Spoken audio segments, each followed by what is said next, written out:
Guys, welcome to our channel Telugu audio stories with మైత్రి.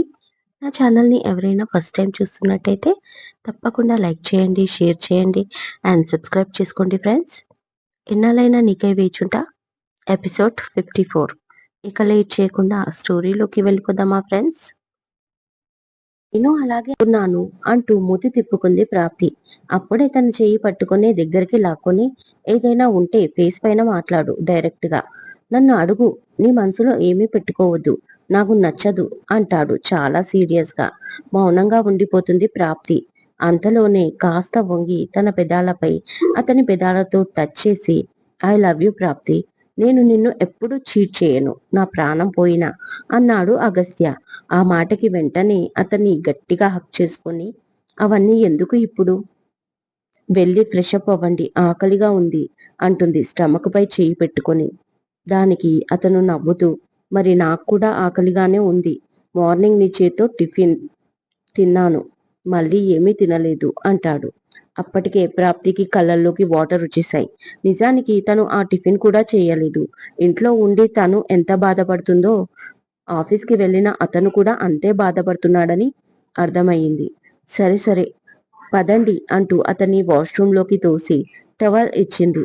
నువ్వు కూడా రావచ్చు కదా, టైం సేవ్ అవుతుంది అంటాడు కొంటెగా. అబ్బా మీరు వెళ్ళండి స్వామి, త్వరగా స్నానం చేసి రండి, కలిసి తిందాం అంటుంది. అగస్త్య ఫ్రెష్ అప్ అయి వచ్చేసరికి రూమ్ లో చిన్నగా క్యాండిల్ నైట్ డిన్నర్ ఏర్పాటు చేస్తుంది టేబుల్ పైన. వావ్ సూపర్, మీలో ఉన్న టాలెంట్ అంతా బయట పెడుతున్నారు, కాసేపు అయితే నా టాలెంట్ కూడా బయట పెడతాను అంటాడు కొంటెగా అగస్త్య. మీకు ఎప్పుడు అవే ఆలోచనలు అంటూ తనని కూర్చోబెట్టి తనే ప్లేట్లో ఫుడ్ తీసుకొని కలిపి ముద్దలు పెడుతుంది. ఇక అతని చేతులు ఖాళీగా ఉంటాయా? పైగా అతనికి రైట్ సైడ్ తన నిలబడడంతో ఆమె లెఫ్ట్ సైడ్ నడుము మొత్తం కనిపిస్తుంటే నడుముని చేత్తో తడుముతూ తరిస్తాడు. అక్కడితో ఆగాయా అంటే అదీ లేదు. దగ్గరగా లాక్కోవడం, నావి చుట్టూ వేలు తిప్పడం, తను చీకొట్టడం తిన్నంతసేపు జరుగుతూనే ఉంది. ఇక ఫైనల్లీ తినడం కంప్లీట్ అవుతుంది. నా ప్రిన్సెస్ పడుకుందా అడిగాడు. రేపు మళ్ళీ స్కూల్కి వెళ్తుందంట, చాలా ఎగ్జైటింగ్ గా ఫీల్ అవుతుంది. కొంతమంది పిల్లలు స్కూల్కి వెళ్ళడానికి ఏడుస్తారు, కానీ ఇది రివర్స్ లో ఉంది అంటుంది ప్రాప్తి. నా కూతురు కదా, నీలాగా అడ్జస్ట్ అయిపోయే రకం కాదు, ఏదైనా ఛాలెంజ్ గా తీసుకుంటుంది అంటాడు అగస్త్య కావాలని.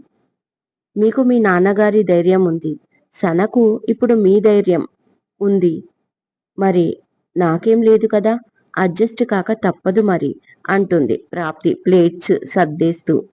అగస్య వెంటనే తన చెయ్యి పట్టి లాగి దగ్గరికి తీసుకొని, మరి నా ధైర్యం నీకు లేదా అని అడుగుతాడు ప్రాప్తి కళ్ళల్లోకి చూస్తూ.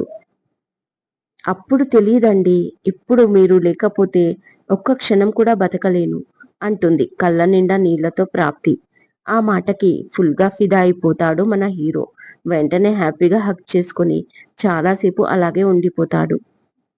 అతను ఆమె నుంచి కోరుకునేది ఇదే ప్రేమ, కానీ ప్రాప్తికి చూపించడం రాదు. ఎంత ప్రేమ ఉన్నా తన లోపలే దాచుకుంటుంది, అదే తనకు నచ్చట్లేదు.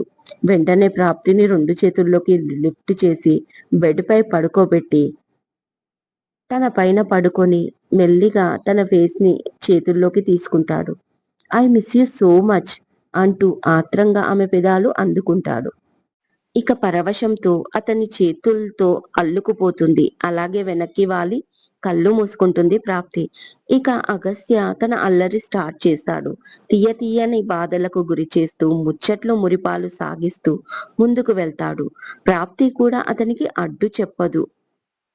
తనను తాను అతనికి ఇచ్చేసుకొని అతను ఇచ్చే పంటికాట్లకు తన మూల్గులతో బదులు ఇస్తుంటే ఇంకా అతను హ్యాపీగా ముందుకు వెళ్తుంది. ఆ హనీ మెల్లిగా అంటుంది రసవత్తరంగా సాగుతున్న సరసంలో.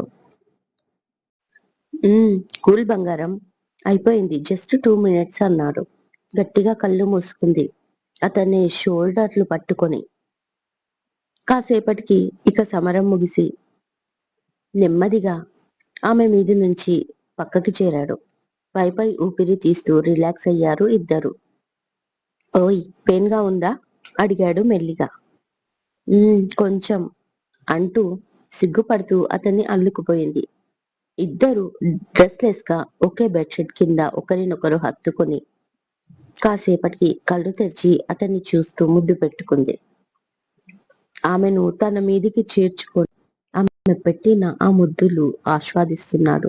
2 చేతులతో ఆమెకి అడ్డుగా వస్తున్న హెయిర్స్ ని వెనక్కి తోస్తూ ఇంకాస్త డీప్ గా ఆమె పెదాలు జుర్రుకున్నాడు. మొదలు పెట్టింది ఆమైనా వదిలాల్సింది మాత్రం అతనే. అది అర్థం చేసుకుని అలాగే ఉండిపోయింది ప్రాప్తి. పెళ్ళైనప్పటి నుంచి చాలా హ్యాపీగా ఉన్నది ఈ ఒక్కరోజే. ప్రాప్తికి కూడా ఈ కలయిక ఎంతో నచ్చింది. ఇలా వాళ్ళు ఆనందలోకంలో ఉండగా ఫోన్ మోగింది. వెంటనే అతన్ని వదిలి అతని ఎదపై వాలిపోయింది. ఆమెను అలాగే చుట్టుకొని ఓ చేత్తో మరొక చేత్తో ఫోన్ని తీసుకున్నాడు. ప్రాప్తి అతని గుండెలపై గట్టిగా కళ్ళు మూసుకొని పడుకుంది. ఫోన్లో చూస్తే ఏదో అనోన్ నంబర్. కాల్ కూడా కట్ అయిపోయింది. పక్కన పెట్టేసి ప్రాప్తిని పిల్లోపై పడుకోబెట్టి తన పైన చేరాడు. అయిపోయింది కదా ఇంకేంటి అంటుంది బెడ్షీట్ గుండెలపైకి లాక్కుంటూ. ఇంకా కావాలి అంటాడు సీరియస్ గా చూస్తూ. అతని కళ్ళల్లో కుంటతనం కనిపిస్తుంటే.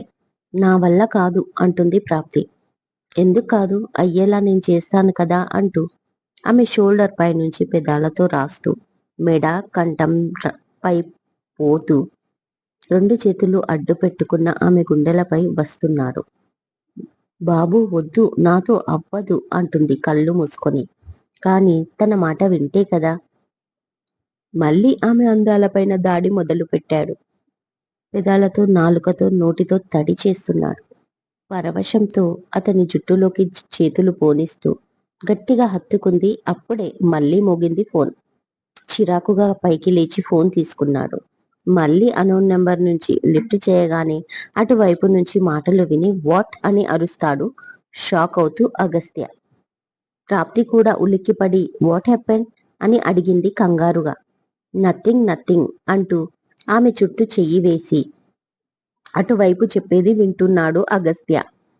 ఓకే ఐ విల్ కమ్ అంటూ కాల్ కట్ చేసి ఫాస్ట్ గా లేచి డ్రెస్అప్ అయ్యాడు. అతని కంగారు చూసి భయపడిన ప్రాప్తి కూడా తన శారీని ఎదవరకు చుట్టుకొని వెనకే వెళ్ళింది. ఎక్కడికి వెళ్తున్నారు ఇంత నైట్? ఏం జరిగింది నాకు చెప్పొచ్చు కదా అంటుంది కంగారుగా.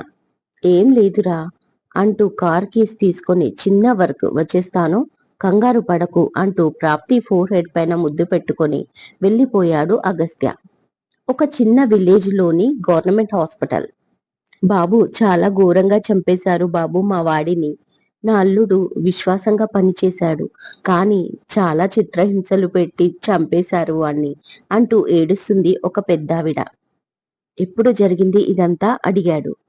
పొలానికి మందు చల్లడానికి వెళ్తున్నా అన్నాడు బాబు, వారం రోజుల కింద అంటూ ఏడుస్తుంది. ఆమె మాటలు వింటూ స్ట్రెచ్చర్ పై తెచ్చిన అతని బాడీని తెల్లగుడ్డ తొలగించాడు అగస్త్య. కాని చూడలేకపోయాడు నాగుల్ని అలా. అస్సలు గుర్తుపట్టకుండా మారిపోయింది. బలమైన ఆయుధంతో ముఖంపై కొట్టి ఉంటారు. ఇంకా జాగ్రత్త తీసుకోవాల్సింది నేను అని మనసులో అనుకున్నాడు అగస్త్య. నాగులు చిన్నప్పుడు తల్లిదండ్రులు పోవడంతో నాగుల్ని, అతని చెల్లెల్ని అతని తండ్రి అక్క వరుసకు మేనత్త పెంచి పెద్ద చేసింది. ఆవిడకు ఒక కూతురు. ముగ్గురు కలిసి పెరిగారు. శైలేష్ వాళ్ళ పక్క ఊరు వాళ్ళది. అన్న కూతురికి పెళ్లి చేసి తన కూతుర్ని నాగులకిచ్చి పెళ్లి చేయాలని ఆమె ఎంతో ఆశ పెట్టుకుంది. అలాంటి టైంలో వయసొచ్చిన ఆ ఇద్దరు ఆడపిల్లలు ఒక రోజు శైలేష్ బావిలో శవాలుగా తేలారు. దానికి కారణం ఏంటో తెలీదు. కానీ ఆ తర్వాత శైలేష్ వాళ్ళ ఇంట్లోనే పనికి కుదిరాడు నాగులు. శైలేందర్ చనిపోయాక శైలేష్ కోమాలో ఉన్నప్పుడు రాజమణికి అన్ని విధాలుగా ధైర్యంగా నిలిచాడు నాగులు. అలాంటి నాగుల్ని ఎవరో చంపేశారు. ఆ ఎవరనేది మీ ఊహకే వదిలేస్తున్నా రీడర్స్. పంచనామా జరిపించి బాడీని ఆవిడకు అప్పగించి కొంత డబ్బు ఇచ్చాడు వాళ్ళకి, అంత్యక్రియలు ఘనంగా చెయ్యమని. ఇక పైన ఆమె బాధ్యత నాది అని మాట ఇచ్చాడు ఆమె వాళ్ళకి. అగస్త్య. క్రిందటి రోజు ఆఫీస్లో ఏం జరిగిందో చెప్పి సుధీర్ నవ్వుతూ ఉన్నాడు. అతను చెప్పిన దానికి మోనిషా, అశ్విన్, ప్రవీణ్, టీనా అందరూ నవ్వుతున్నారు. కోపంగా చూస్తుంది ప్రాప్తి సుధీర్ని. నువ్వు ఇలాగే వెక్కిరించావంటే ఇవాళ మళ్ళీ గొడవ పడతాను. ఆ తర్వాత నీ ఇష్టం బెదిరిస్తుంది ప్రాప్తి. అమ్మా తల్లి, అంత పని చెయ్యకు. వీడిలో ఇన్ని షేడ్స్ ఉన్నాయని నాకు ఇప్పుడిప్పుడే తెలుస్తుంది. ఇంకొన్ని షేడ్స్ అంటే నేను తట్టుకోలేను అంటూ మళ్ళీ గట్టిగా నవ్వాడు సుధీర్. ఏం మందు పెట్టావు వదిన మా అన్నయ్యకి ఇలా మారిపోయాడు అని అడుగుతాడు తింటూ అశ్విన్. అతని తలపై ఒక్కటి వేస్తుంది కోపంగా ప్రాప్తి. ఎందుకు మా అక్కని అలా సతాయిస్తున్నారు? మా బావ రాని చెప్తా మీ పని అంటూ బెదిరించాడు ప్రవీణ్. అవును, ఎక్కడ మీ ఆయన అని ప్రాప్తి కొంగు పట్టుకొని దాన్ని చూస్తూ అడుగుతాడు సుధీర్. ఎంత టీస్ చేయాలో చెయ్యని పవి, నా ముందే కదా తోక జాడిస్తారు. అదే ఆయనను చూస్తే వణికిపోతారు అంటుంది ప్రాప్తి. అదైతే నిజమేలే అంటూ ఏదో టేస్ట్ చేయమని మోనిషాకు ఇస్తాడు అశ్విన్. సుధీర్ మెల్లిగా సైగ చేస్తాడు ప్రాప్తికి వాళ్ళని చూడమని. వాళ్ళని చూసి నవ్వుతుంది ప్రాప్తి. మరో లవ్ స్టోరీ స్టార్ట్ అవ్వబోతుంది అంటాడు సుధీర్ కన్ను కొట్టి. ఎవరిది? వీళ్ళదా? ఆల్రెడీ స్టోరీ స్టార్ట్ అయ్యింది కదా అంటాడు అశ్విన్ ప్రాప్తి టీనాని చూపించి. వెంటనే మా అన్నయ్యది ఎండ్ అయింది, పాపం పెళ్లి చేసుకున్నాడు కదా, ఇక పైన వదిన ఏది చెప్తే అది వినాలి, ఏది పెడితే అది తినాలి, సానుభూతి వ్యక్తం చేస్తాడు అశ్విన్. అబ్బా, అసలు నేను రాకుండా ఉండాల్సింది. ఇక పైన మా ఆయనతోనే బయటికి వెళ్తాను. ఏదో టీనా ప్రవీణ్ వెళ్తున్నారు కదా అని వచ్చాను. ఇలా మీకు బుక్ అయిపోయాను అంటుంది ప్రాప్తి వాళ్ళ మాటలకు జవాబు ఇవ్వలేక. దానికి అందరూ నవ్వుతారు. సారీ సారీ, ఏదో కొంచెం టైంపాస్ చేస్తున్నాం అన్నాడు సుధీర్. అవును వదిన, సారీ అని ల్యాక్ చేసి మరీ చెప్తాడు అశ్విన్. ఇంతకీ మార్నింగ్ సనా స్కూల్కి హ్యాపీగా వెళ్ళిందంట. ఫస్ట్ డే ఉన్న ఉత్సాహం ఈ రోజు కూడా ఉందా అడుగుతాడు సుధీర్. అగస్య సనా ఎంతో హ్యాపీగా స్కూల్కి వెళ్ళిందని చెప్పడంతో. అయ్యో, సన గురించి అడక్కు. తనతో భలే బాధ పడింది. ఎర్లీ మార్నింగ్ 5:30కి లేచి తనని స్కూల్కి రెడీ చేయమంటుంది. అంత త్వరగా వద్దమ్మా అంటే వినదు. తన ఫ్రెండ్స్ ని మిస్ అవుతుందంట, వెళ్ళి ఆడుకుంటుందంట, చదువుకుంటుందంట, బోలేడన్ని మాటలు మాట్లాడేస్తుంది అని నవ్వుతుంది ప్రాప్తి. ఇంతకీ అన్నయ్య ఎక్కడికి వెళ్ళాడు? మార్నింగ్ నుంచి ఆఫీస్లో కూడా కనపడలేదు అంటాడు అశ్విన్. ఆ మాట వినగానే షాక్ అవుతుంది ప్రాప్తి. అదేంటి, మార్నింగ్ 2:30కి వెళ్ళాడు, ఆఫీస్కే అనుకున్నాను. నా ఫోన్ కూడా లిఫ్ట్ చేయట్లేదు, ఎక్కడికి వెళ్ళాడు? కంగారు పడిపోయింది ప్రాప్తి. మరీ అంత టెన్షన్ ఎందుకు, బ్రాంచ్ ఆఫీస్కి వెళ్ళాడేమో, నేను కనుక్కుంటానులే అంటూ సుధీర్ తన ఫోన్ తీసుకొని మెసేజ్ పెడతాడు అగస్త్యకి. వాళ్ళు తినడం కంప్లీట్ అవ్వగానే మెసేజ్ వస్తుంది అగస్త్య నుంచి. ఏ రెస్టారెంట్ లో ఉన్నారని అడుగుతాడు. తను ఆ రెస్టారెంట్ పేరు చెప్పగానే ప్రాప్తిని పిక్ చేసుకోవడానికి వస్తాను అంటాడు. ఇదండి ఇవాళటి ఎపిసోడ్. ఈ ఎపిసోడ్ మీకు నచ్చినట్టు అయితే నాకు కామెంట్ లో చెప్పండి. అలాగే లైక్ చేయండి, షేర్ చేయండి, సబ్స్క్రైబ్ చేసుకోండి నా ఛానల్ని. మరొక మంచి ఎపిసోడ్ తో మీ ముందు ఉంటాను. మైత్రి.